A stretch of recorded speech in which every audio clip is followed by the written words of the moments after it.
Imagine this. An empire holds power for, well, over a decade. Everything seems stable. Then suddenly, bang, a huge rebellion flares up. Right. And in the middle of all that chaos, someone's relative, their nephew in this case, gets captured. Exactly. Which triggers this absolutely audacious rescue mission. Sounds like something out of an epic, really. It does. Welcome to the Deep Dive. Today, we're getting into some fascinating excerpts from Abram Rescues Lot, a tale of kings and conquest. Yeah, our mission today is to pull out the key insights from this story. It's about ancient kingdoms, alliances, war. And this incredible act of loyalty that drives the whole second half of the narrative. We want to help you understand the complex situation, the rebellion, the fight back, and of course the rescue. And it's amazing how these old texts aren't just dry history. They're full of, human drama strategy. Definitely. So you can expect a journey through some pretty intense ancient warfare, some surprising geography that actually matters to the story. And the impact of key decisions, especially when family gets caught in the crossfire. Okay, so let's kick things off with the core conflict, this big rebellion. Right. So you've got this overlord, Chedorlaomer, King of Elam. He's been dominant for 12 years. That's a long time to be under someone's thumb. And he wasn't ruling alone, was he? He had allies. Exactly. Powerful ones. Kings from Shinar, Elazar, and this place called Nations. So it's a coalition enforcing this control. You can imagine the pressure building up. 12 years is a long time to pay tribute. It is. And this kind of thing, simmering resentment, finally boiling over, very common in the ancient Near East. But this particular uprising was pretty bold. So in year 13, it happens. 5 kings decide they've had enough. Yeah, the kings of Sodom, Gomorrah, Admah, Zeboim, and Bela, which the text also calls Zoar. And they all band together, right? Where do they make their stand? They gather in the Vale of Siddim, and the text explicitly tells us this vale is the Salt Sea, so it's a specific known location. A direct challenge. But someone like Chedorlaomer, he's not just going to ignore that. Oh, absolutely not. His response is swift and really methodical. In the very next year, the 14th year, he and his allies launched this major counterattack. But they don't just march straight for Sodom and Gomorrah. No, and that's what's really interesting strategically. They go on this wide-ranging campaign first. They hit other groups, the Rephaim, the Zuzims, the Emmons, in different locations. Ashroth Karnim, Ham, Shavik Kirithaim. Exactly. It looks like they're taking out potential allies or weakening the whole region before the main event. It's a demonstration of power, for sure. And they didn't stop there, did they? Not at all. They pushed further, smiting the Horites in Mount Seir, way down to El Paran by the wilderness. Wow. Then on their way back, they swing through and hit the Amalekites and the Amorites in Hazazon Tamar. So this is more than just putting down a rebellion, it feels like. Yeah. Like a huge strategic sweep designed to isolate the rebels. That's exactly how it looks. It shows a pretty sophisticated understanding of, logistics, military strategy, even psychological warfare. You weaken the surrounding areas, spread fear. And then you go for the main target. Precisely. Control the whole board, not just one piece. And then they finally arrive for the showdown in the Vale of Siddim, where the rebels first gathered. Right. So the stage is finally set. Yeah. The 5 rebel kings versus the 4 invading kings. 4 against 5. Chedorlaomer, Tidal, Amraphel, Arioch against the kings of Sodom, Gomorrah, Admah, Zeboim, and Belazor. But the text mentions something specific about the battlefield itself. It does. The Vale of Siddim, it says, was full of slime pits. Slime pits, what would those be? Like tar pits? Probably. Natural asphalt or bitumen seeps. And they played a crucial role. Imagine trying to fight, or worse, retreat through that kind of terrain. Yeah, treacherous. And the text is pretty blunt about the outcome. The kings of Sodom and Gomorrah fled, and they fell there, presumably right into these pits. Oh, wow. While the rest, those who could, scrambled for the mountains. It sounds like a complete rout for the rebels, very chaotic. A clear victory for Chedorlaomer and his allies then. So, standard procedure next. Looting. Yep. They took all the goods, all the supplies, everything from Sodom and Gomorrah. Standard spoils of war. But then there's one specific captive mentioned, and this changes everything. It absolutely does. Amidst all the plunder and captured people, they also took Lot. Abram's nephew. Abram's brother's son, yes, who was living in Sodom. They took him and all his possessions too. So this massive regional conflict suddenly becomes intensely personal for Abram. Exactly. It shifts the whole focus. And the news gets to Abram because someone manages to escape the battle. And finds Abram, who's referred to as Abram the Hebrew. Where was he living at this time? He was dwelling in the plain of Mamre the Amorite.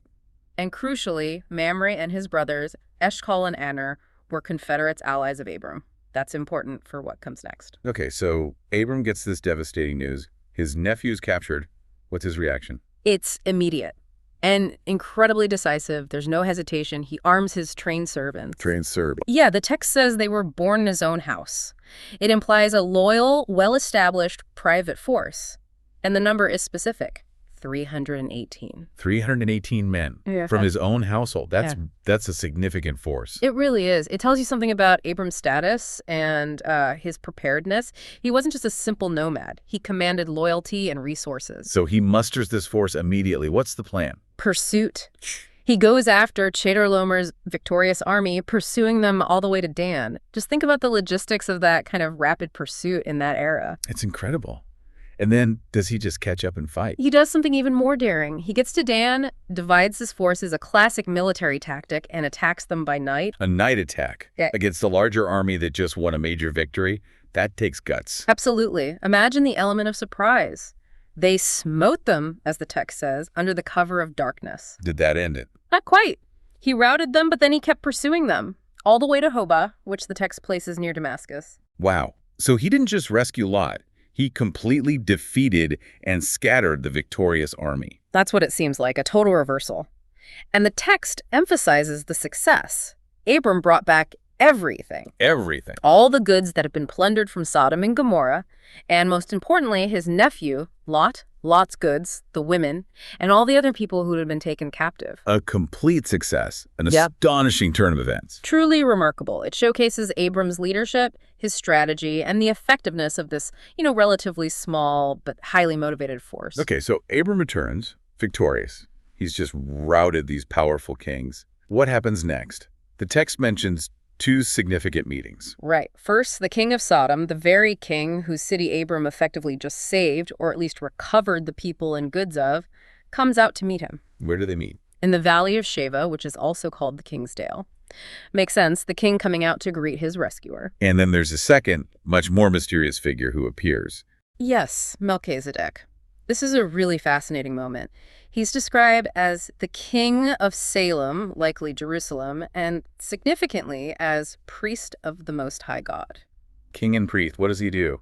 He doesn't come asking for anything. He brings out bread and wine, traditional elements of hospitality, but also with priestly connotations. And he blesses Abram. What's the blessing? He says, "Blessed be Abram of the Most High God, possessor of heaven and earth, and blessed be the Most High God, which hath delivered thine enemies into thy hand." That's a powerful acknowledgement, connecting Abram's victory directly to divine help. It is, and it frames Abram's success in a much larger sort of spiritual context. How does Abram respond to Melchizedek? Abram gives him tithes of all, a tenth of everything he recovered. It's an act of acknowledging Melchizedek's unique status and perhaps the divine source of the victory Melchizedek pointed to. Very significant interaction. But then we get back to the King of Sodom. He has a proposal for Abram, right? He does. After all that, the King of Sodom says to Abram, "Give me the persons, the people, and take the goods to thyself." Okay, seems reasonable on the surface. You rescued everyone, you keep the loot, I get my people back. Seems reasonable, yes. But Abram's reaction is anything but simple agreement. It's incredibly emphatic. What does he say? He refuses, flat out. He says he has sworn oath to the Lord, the Most High God, the possessor of heaven and earth, using that same divine title Melchizedek used. Right. And declares that I will not take from a thread even to a shoe latchet, and that I will not take anything that is thine. Not even a shoelace. Why such a strong refusal? His reasoning is explicit. Lest thou shouldest say, I have made Abram rich. So he doesn't want the King of Sodom or anyone else to ever be able to claim they were the source of Abram's wealth or success. He wants absolutely no obligation. Exactly. It's about integrity, independence, and perhaps not wanting to be enriched by anything associated with Sodom, given its later reputation. He wants it clear that his prosperity comes from elsewhere, implicitly from the God he just swore by. So he refuses all the spoils for himself. Are there any exceptions? Just two practical ones. He says he won't take anything except what his own young men have already consumed, provisions during the campaign. Makes sense. And the portion that belongs to his allies, his Confederates, Aner, Eshcol, and Mamre. He says let them take their share. He won't deny his allies their due. But nothing for himself. From the King of Sodom, at least. Nothing. It's a powerful statement about his character, his values, and maybe his understanding of where true blessings come from. He risked everything, won everything back, and then refused the material reward from that particular source. It really highlights his integrity. By refusing the spoils, he avoids any entanglement, any future you owe me from the king of Sodom. Precisely. It preserves his autonomy. He's not beholden. It's a masterclass in, well, maintaining your independence and making sure your success is defined on your own terms, not by the gifts of potentially compromised allies. So quite a journey we've taken there, looking at Abram rescues Lot. We went from this huge regional conflict, the rebellion, the counterattack, All the way down to this incredibly personal drama of Lot's capture, Abram's lightning-fast response, the daring rescue. and culminating in these really significant encounters afterwards, especially Abram's refusal of the spoils. Yeah, these ancient stories, they're just packed with layers. History, strategy, leadership lessons, moral choices. Definitely more than just names and dates. They really dig into human dynamics. They do. So as we wrap up, here's something to think about, building on that final point. Abram took an immense risk, achieved an incredible victory, and then refused any reward from the king of Sodom. What does that absolute refusal tell you about his character, his priorities? And maybe how does that idea of integrity, of refusing compromising gains, even after great effort, resonate with how you think about leadership or even just personal choices today, when maybe the easier path offers a tangible reward? Something to mull over. Thanks for joining us on The Deep Dive.